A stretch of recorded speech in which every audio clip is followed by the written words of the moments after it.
anketą ir tai yra dalyvių sąrašas bus sudaromas. Tai tada keliaujame prie socialinio, prašau. Irgi daug kur informacija kartosis, nežinau, matosi čia vaizdas? Taip, matosi gerai viskas. Gerai, tai labai įdomiai pavadintas mūsų kita priemonė. Iš tiesų tai yra socialinis verslas. Irgi tie patys teisės aktai, identiški, patys svarbiausi paskutiniai 2 - strategija ir socialinio verslo gairės. Paraiškų vėlgi laukime iki balandžio 7 dienos 10 valandos. Galimi pareiškėjai. Tai čia dabar šiek tiek kitoks apibrėžimas, tai yra VŠI asociacijos, kurios turi NVO žymą. Labdaros paramos fondai, irgi turintis NVO žymą, religinės bendruomenės ir bendrijos, irgi turinčios NVO žymą. NVO žymą yra visai nesunku gauti, registrų centre reikėtų tiesiog užpildyti prašymą ir, kiek aš žinau, per parą ar 2 patvirtina ir tada reikėtų užsisakyti išrašą juridinių asmenų registracijos kontrolės išrašas ir tenai bus vienas iš ženkliukų NVO žyma.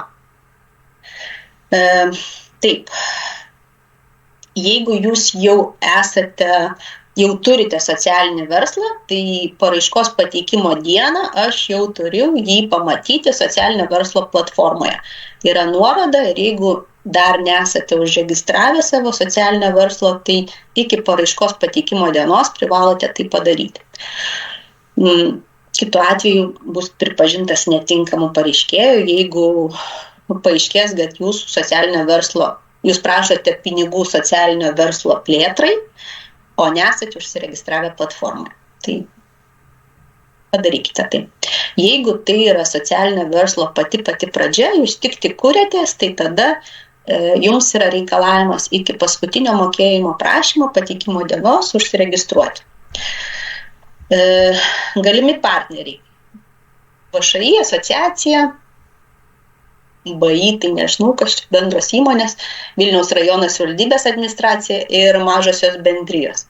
Vėlgi šitą visas išvardinimas ateina iš strategijos ir atkreipiu jūsų dėmesį, kad būtent šitoj priemoniai nereikalaujame, kad partneriai priklausytų Vilniaus rajono. Partneriai gali priklausyti visai Lietuvai, būti įsteigti ir veikiantys visoje Lietuvoje.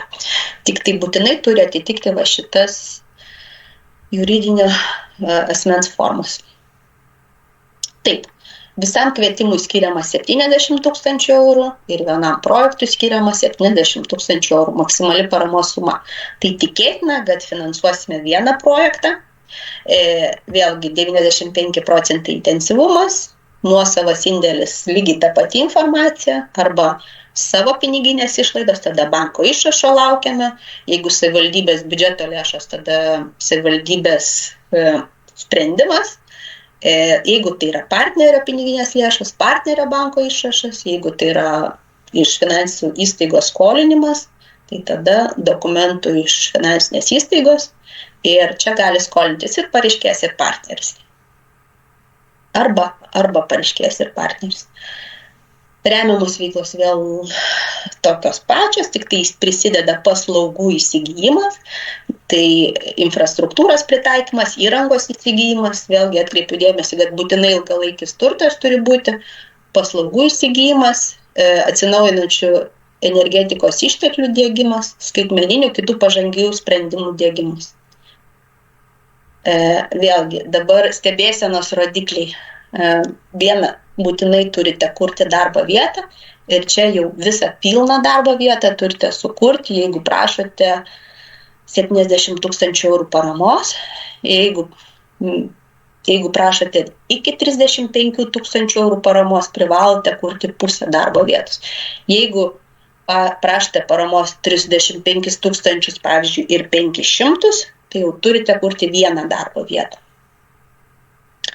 Vėlgi turite prisidėti prie kaimo ekonomikos plėtojimo, bet čia dabar įsiskiria tiek, kiek naudos gavėjų, galutinių naudos gavėjų, tai yra 245 vienam projektui privaloma pasiekti, o socialinės įtraukties, tą socialinį poveikį, kuriems darysite, turite pasiekti ne mažiau kaip 98. Šitos grupės skiriasi, nes 205 yra tokie bendriniai, jų priklausimas socialiniai rizikos grupiai nereikės, jų priklausomą kažkokiai tai grupiai nereikės teikti įrodančių dokumentų, o apie tuos 98 socialinio verslo tikslinės grupės asmenų, jau jų priklausomą tiksliniai grupiai reikės teikti įrodymus. Jeigu tai yra, pavyzdžiui, daugiavaikės šeimos, tada turės būti pažyma, kad tai yra daugiavaikė šeima. Jeigu tai yra socialinę pašalpą gaunantis asmuo, jisai turi gauti patvirtinantį dokumentą, kad jis gauna socialinę pašalpą. Jeigu tai iš vaikų kažkokių globos namų ar dar kažką, tų 98 asmenų, tai yra unikalūs asmenys bus ir jų jau priklausimą tiksliniai grupiai privalėsit pagrįsti dokumentu. Taip, tinkamumo reikalavimai tie patys.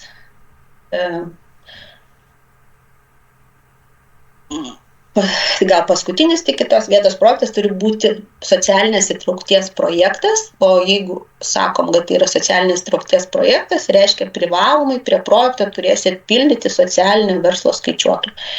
Jinai yra pateikta kartu su kvietimo dokumentais, ją užpildyti tikrai nėra dabar jau sudėtinga, jinai daug draugiškesnė negu buvo, bet vis tiek turėsit ją užpildyti, jeigu norit gauti finansavimą pagal šitą priemonę. Taip. Atrankos kriterijai. 22 balus duosime, jeigu turit partnerius iš skirtingų sektorių. Tai 3 partneriai iš 3 skirtingų sektorių. Gerai, dabar atsirado. Ne? Internetas. O garsą girdėjote, ar ne? Girdėjom, tik skaidrė suvėlavo. Dabar matom, viskas tvarkoja. Gerai, tai 3 partneriai iš 3 skirtingų sektorių 2 balai, 2 partneriai iš skirtingų sektorių 16 balų. Taip, dabar, jeigu jūs soc verslo skaičiuoklėje ne 98 unikalių soc rizikos kažkokios grupės asmenų poveikį, ne 98 darote poveikį, o 196 ir daugiau, tai tada gaunate 22 balus. Taip, socialinio verslo vykdymo subjekto patirtis, jeigu VVG teritorijoje soc verslo patirtis yra daugiau negu 3 metai, tada 20 balų, jeigu 2 metai 10 balų, jeigu mažiau negu 2 balai, nieko, 0 balų. Sukuriat ne mažiau kaip 1 darbo vietą, gauna 20 balų ir jeigu nusimatot projekte atsinaujinti energetikos išteklio panaudojimą arba efektyvumo didinimą arba įsigijimą, gaunate 16 balų. Vėlgi surinkti 100 balų yra sunku, bet mes ir nesitikim, kad projektai surinks 100 balų. Minimalus balų skaičius yra 40, o visi kiti kaip ten gausis, taip ir išsireitinguos. Tai antriniai kriterijai šiek tiek kiti, tokie patys. Mažesnė prašoma paramos suma vienai darbo vietai visam etatui sukurti ir prašoma mažesnė paramos suma vietos projektų įgyvendinti. Pagal tai reitinguosim jau vienodai balų surinkusias paraiškas. Taip, tai vėlgi dokumentai praktiškai labai panašus, bet labai svarbu juos atsakingai pažiūrėti, nes vėlgi primenu, kad 2 dokumentų nepateikimas iš šito sąrašo lemia, kad jūsų paraiška yra lemia tai, kad jinai nenagrinėjama, atmetama. Naujas dokumentas, kurio nebuvo prie bendruomeninio, tai yra socialinio verslo skaičiuoklė. Gairių 1 priedas, jeigu nerasite mūsų puslapyje, tai gairės kvietimo tekste yra irgi nuoroda į gairę socialinės ir ten 1 priedas yra tai, ką turite užpildyti ir pateikti. Biudžeto vėl pagrindimo dokumentai yra labai svarbu, vėlgi tie 3 komerciniai su panašiais parametrais, kad viskas būtų. Nekilnojamo turto savininkų sutikimas dėl investicijų saugojimo vietos. Jeigu jūs ne savo teritorijai saugosite. ESO sąlygos, jeigu jūs saulės elektrinę nuspręsite statyti projekto įgyvenimo metu, VMI sodros pažymos ir aišku, nuosavos lėšos, kad turit jas, vėl skaidrė ta pati, elektroniniu parašu pasirašote, šitų pačių elektroniniu paštu atsiunčiate. Būtų gerai, kad ten, kur rašote, teikiame jums, pavyzdžiui, paraišką, paminėtumėte, ar tai socialiniam verslui, ar tai bendruomeniniam. Nes datos, laikas ir viskas atitinka, tai kad po to mažiau klausimų būtų, į kurią čia priemonę jūs pataikėt. Viskas. Na, vėl kaip ir viskas, pristatėm socialinį verslą priemonę, tai prašom klausimus pateikti.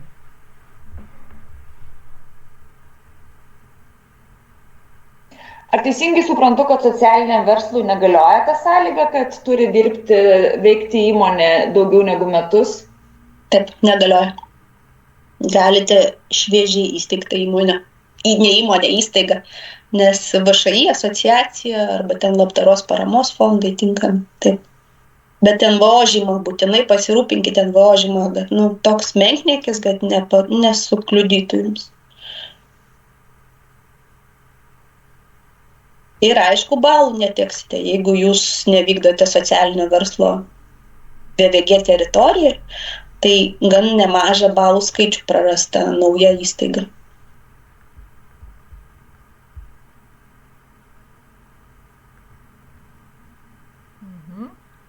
Ar yra dar klausimų?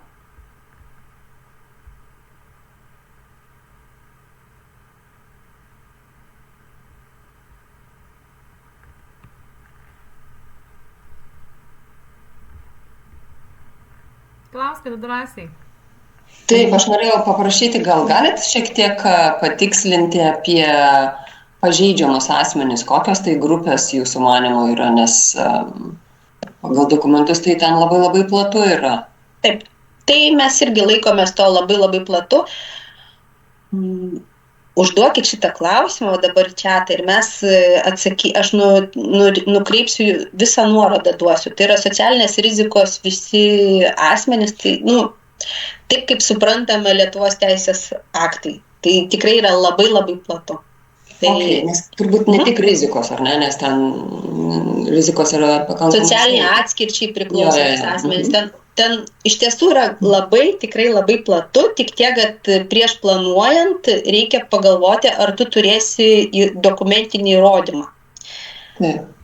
Pavyzdžiui, kitose projektuose žinau, kad jeigu dirba su vaikais, kurie linkę alkoholį vartoti. Ir nėra tokios įstaigos, kur išduotų dokumentuką, kuri patvirtina, kad vaikas linkęs vartoti. Tada ten ima iš atvejo vadybininko ar dar kažkokio raštus. Bet, pagrindinis kriterijus jums būtų, kaip jūs įrodysite, kad tai aprašytai jūsų soc kažkokio grupiai priklauso tas asmuo.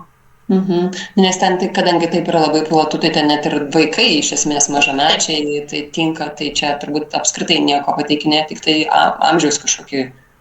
Jo, bet su vaikais irgi labai daug niuansų yra, tai tu ir tėvų sutikimą turi turėti, ir globėjų, ir turi leidimus visus turėti.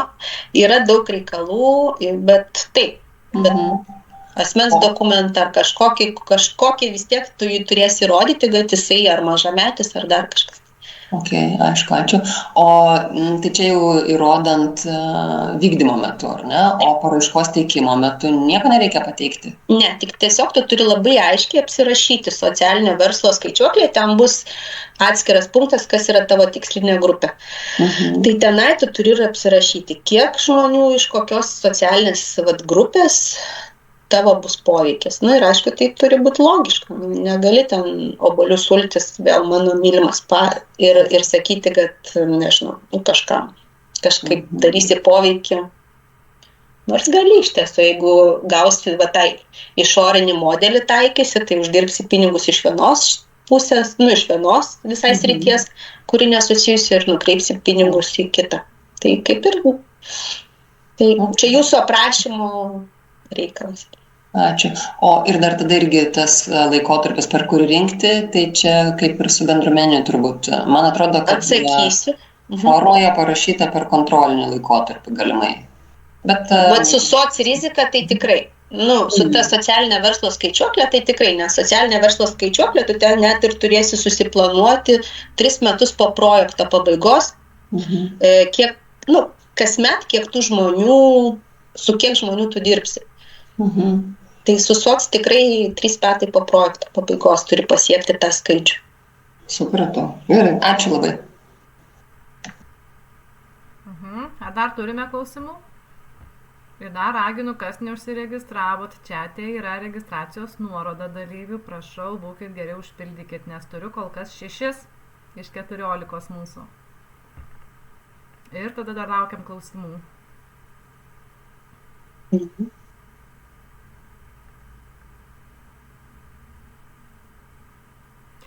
Dabar aš turiu klausimą visiems. Aš sakyčiau, gal mums visai Agne būtų įdomu, iš tikrųjų toks atsakomasis ryšys, ane? Ar mūsų tinklalapyje yra pakankamai lengva surasti visą informaciją, visus dokumentus, ar nepasiklystat, ar viskas jums aišku? Nes norėtum tokio truputį atgalinio ryšio, kaip jums su visa informacija, ar randat, ar aišku, ar viskas tvarkoj?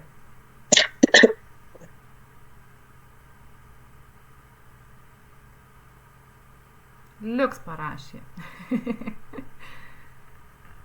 Nes, tarp kitko, mūsų tinklalapis yra dabar netgi ir tobulinamas nuolatos ir prie kiekvieno dabar kvietimo bandom dar kažkaip sustruktūrizuoti tuos visus dokumentus, kur yra tikrai paraiškos visos formos ir priedai, bandom papildomas naudingas nuorodas, bandom dar ir NMA, kurie paskelbė įvairias formas atnaujinti, atsinaujinančias. Tai kažkaip su tais dokumentais, labai tikrai norėtųs atgalinio ryšio, ar parašykit trumpai, ar pasakykit, kaip jums ten sekasi susirasti, ar mes einam teisingą linkme. Ir matau dar Kristina kelia ranką, tai prašom, klauskit. Sveiki. Sveiki. Tai man atrodo, buvo viskas patogu, visi dokumentai reikalingi prisegti. Gal ne tai, kad palyginus su kitais kvietimais pačios jau savokos ir tikslas yra sudėtingesnės ir platesnės, tai čia gal toks labiau iššūkis kaip jaunai bendruomeniai. O dar norėjau pasitikslinti, minėjot, kad čiate turėtų būti nuoroda registracija ir kol kas nieko nematau, dėl to, kad nesenai prisijungiau pavėluotai. Gerai, aš tada pakartosiu, ačiū. Aš noriu paantrinti Kristinai, iš tikro taip, nes strategija pasikeitė, visi teisės aktai pasikeitė ir dabar tos formos kitokios ir man pačiai buvo labai nejauku tokį mažą kvietimo formą pildyti, nes tikrai tenai trūksta informacijos ir jeigu tu neperskaitai socialinio verslo gairių, mūsų strategijos neišsigliaudai tenai tikslų, kaip atitinka ar netitinka, tai parašyti kokybišką paraišką sudėtinga, bet užtat ir sakau, kad gerai būtų bent jau tą socialinio verslo gaires kažkiek tai pasiskaityti. VPS-o ten atitikti aš pabandžiau biškį išgraibyti ten tą tikslą mūsų ar ten siekiamybės, bet tikrai taip, sudėtingėja procesas, bet aš manau, kad priprasimės prie naujo proceso ir bus paprasčiau. Pirmi kartai visada sudėtingi. Ir pati forma kvietimo ar aprašo, dabar tiksliai nepasakysiu, irgi tokia sunkiai prieinama. Jo, ten daugiau nuorodų toksai kratinys negu konkreti informacija. Taip, sutinku, bet forma yra tokia, kokia yra ir visos VVG ant jos turi dirbti. Taip. Ir dar vienas niuansai, kad balai dabar yra pačioj paraiškoje, o ne prie kvietimo dokumentų, tai irgi užtruko, kol suradom. Tai kviečiu, jeigu kažkas tai užstringat arba nerandat arba nesigauna, ir skambinkit, bet ieškosim kažkokių bendrų sprendimų, nes jau pasistengiau atrakintą formą įdėti, nes buvo atveju, kai buvom sudėję užrakintas formas, kur ten daug ko negalėjai keisti. Tai jeigu kažką pastebit, nes tai pirmas kvietimas ir man, tai būčiau jums dėkinga už pastabas, už reagavimą, kad padarytume maksimaliai patogų visiems. Taip, tai iš tikrųjų yra labai svarbu, nes kol nauja, tai mes irgi ištransliuojam kažką, bet galinio ryšio sunku suprasti, kaip mato žmonės iš šono, kas kur yra dar galima pasitaisyti, kažką patobulinti, nes praktiškai čia yra mokymasis abiejų pusių, tiek mūsų, tiek jūsų. O aš atsiprašau, dar jeigu iš anksto užklausiu, planuojamas šiais metais pakartotinis kvietimas ar priklauso, kaip praeis tas pirmas? Tai socialiniam verslui jau viskas, čia paskutiniai daugiau nėra pinigų strategijoje socialiniam verslui, bet bendruomeninis dar kartosis, bet tikrai ne šiemet. Jisai kartosis, dabar mes iki 27 metų tą strategiją turim, pinigai Vilniaus rajonui ženkliai sumažėjo, skiriama parama, todėl greičiausiai, kad kitais metais arba dar kitais tik bendruomeninis pasikartos. Šiaip visi mūsų kvietimai, tai tinklalapyje yra, kur yra viršuje tai visokie ten nuorodos, tai yra kvietimai ir mūsų yra visi suplanuoti šių metų kvietimai su datomis, yra patvirtinti, tai ten galite tikrai matyti, kokie kvietimai laukia, kokis laikotarpis, kada prasideda, kada baigėsi ir paraleliai tada prieš pat jau kvietimo pradžią mes keliam dokumentus, nes juos taip pat tvirtiname, tai yra procesas. Tai prieš pat jau kvietimo, tarkim, jau paskelbimą mes jau įdedame ir reikiamus dokumentus. Bet dabar, tarkim, visų kvietimų sąrašas yra patvirtintas šių metų, galite pasitikrinti mūsų tinklalapyje. Ir buvo, mačiau, irgi kėlė ranką klausimas. Prašau, klausimas. Lina. Tai jo, Simona, sveiki visiems, tikriausiai atsakė į mano klausimą. Norėjau paklausti apie visus kvietimus šių metų, kas liečia bendruomenės, mes esam tokia nauja bendruomenė, dar metų nėra, kaip įsikūrim ir galvoju, kur mes galėtum sudalyvauti, kadangi matau pagal šitą kvietimą, tai tik tai antroji daly galim sudalyvauti, ne, kadangi dar metų neturim. Kaip veikia. Yra, sakau, ten, kai mūsų tinklalapį eisit, viršuje yra kvietimai ir ten yra senos strategijos visi kvietimai ir antram stulpelyje bus mūsų šitos naujos strategijos šių metų patvirtinti kvietimai. Dokumentai ne visi kol kas yra, nes, sakau, tai yra procesas, mes tvirtinam prieš pat jau kvietimo pradžią ir atsiranda dažniausiai prieš pat paskelbimą dokumentai įkeliami. Ačiū. Prašau. Kristina pasirodė, malonu. Klauskite dar, kas domina. Dar raginu... O apie bendruomeninį verslą kada kalbėsim? Apie bendruomeninį? Jau buvo pirmoji daly pristatė bendruomeninį. Jeigu nespėjot, nieko tokio, yra daromas įrašas. Bus įkeltas į YouTube ir visiems užsiregistravusiems elektroniniu paštu persiųsim nuorodą.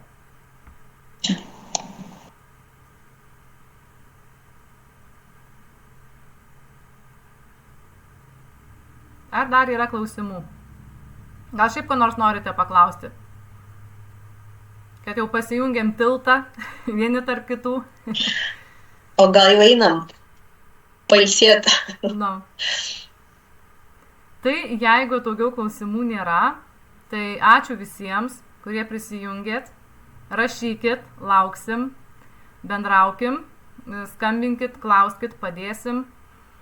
Ir jeigu tikrai didelis mūsų prašymas, kadangi kol pradedam naują strategiją, viskas mums taip pat šiek tiek nauja, tai jeigu kažkur kažkas jums kažkai netitikimai, kažkas kažkur pastebėjote, praneškit, pasakykit, bandysim pasitaisyti, ieškoti bendrų sprendimų, kažkaip bendrai viską spręsti. Tai ačiū tada visiems. Ir iki kitų sekančių kartų. Ačiū Jums. Viso. Dėkui visą. Viso gero, geros dienos visiems.